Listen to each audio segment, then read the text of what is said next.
মানিকগঞ্জ ১ আসনে বিএনপি থেকে সংসদ সদস্য প্রার্থী জেলা বিএনপির আহ্বায়ক কমিটির সদস্য ও মানিকগঞ্জ আইনজীবী সমিতির সাধারণ সম্পাদক অ্যাডভোকেট আজাদ হোসেন খান ব্যাপক গণসংযোগ করেছেন। কৃষি পণ্যের যে মালামাল, সেই মালামালের দাম যদি ঊর্ধ্বগতিতে না হয়। গত শনিবার সকাল থেকে দৌলতপুর উপজেলা জুড়ে দিনব্যাপী এই গণসংযোগ কর্মসূচি করেন তিনি। তার শ্বশুর মানিকগঞ্জ ১ আসনের সাবেক সংসদ সদস্য সিদ্দিকুর রহমানের মাজার জিয়ারতের মাধ্যমে আনুষ্ঠানিকভাবে তিনি এই গণসংযোগ শুরু করেন। তালুকনগর এসে আমি প্রথম কবর জিয়ারত করে আমার কাজে শুরু করলাম। গণসংযোগে বিএনপির বিভিন্ন স্তরের নেতাকর্মীরা অংশ নেন। পুরাতন ধামসর হজরত শাহ দরবেশ বাবার মাজার জিয়ারত করে আজাদ হোসেন খান নিরালী বাজার, কলিয়া বাজার এবং দৌলতপুর বাজার ঘুরে সাধারণ মানুষের মাঝে মতবিনিময় ও শুভেচ্ছা বিনিময় করেন। এ সময় দুস্থ ও অসহায় মানুষদের মাঝে কিছু শাড়ি বিতরণও করেন তিনি।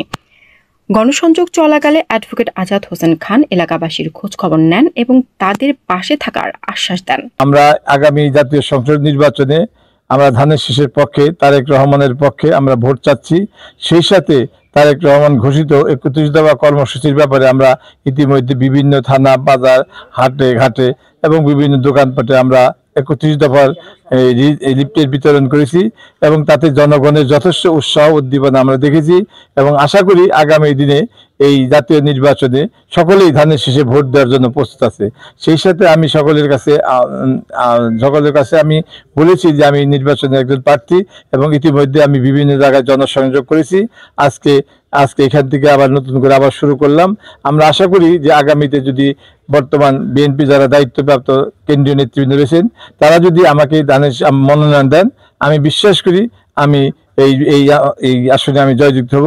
আর ইতিমধ্যে আমি বলবো যে এখানে আমার শ্বশুর, তিনিও আগে সাবেক ৩ বারের সংসদ সদস্য ছিলেন এবং তারও যথেষ্ট বিভিন্ন কর্মী বাহিনী রয়েছে এবং খন্দকার দেলোয়ার হোসেন, যিনি ৬ বারের নির্বাচন করে এইখানে জয়যুক্ত হয়েছেন এই সিটে, আমি তার নির্বাচনী এজেন্টের কাজ করেছি এবং তার সাথে থেকে প্রত্যেকটা ইউনিয়নে আমি ঘোরাফেরা করেছি।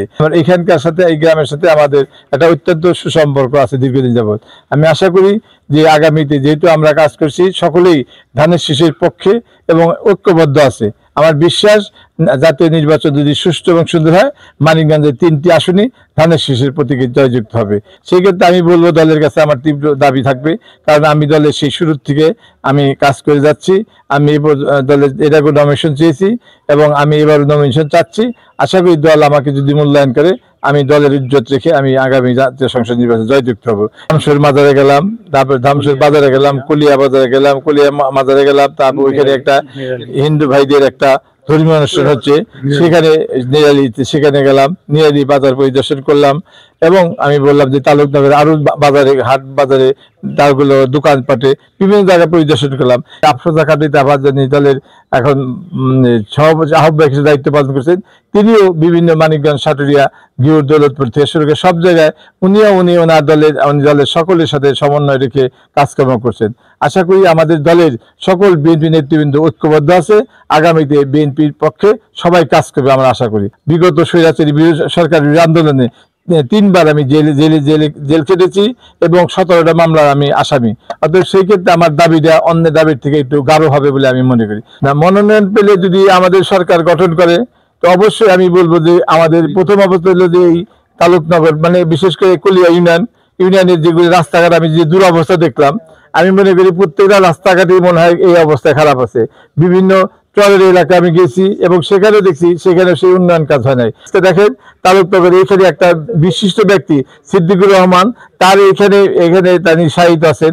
আজকে তার এলাকার রাস্তার অবস্থা দেখেন। আমাদের সভানেত্রী আফরোজা খান তাপা, আমরা তাকেও বলেছি আগামী মাসের প্রথম সপ্তাহে হয়তো খুব সম্ভবত আমরা চর এলাকা পরিদর্শনে যাব এবং চর এলাকার সমস্যাগুলো আমরাও সহ আমাদের নেত্রী সহ সবাই আমরা নোট করে রাখবো যে আগামীতে যার কাছে দিলে কাজ হবে আমরা তাদের মাধ্যমেই আমরা সেই সহায়তা করবো। আমরা সেই বদ্ধপরিকর।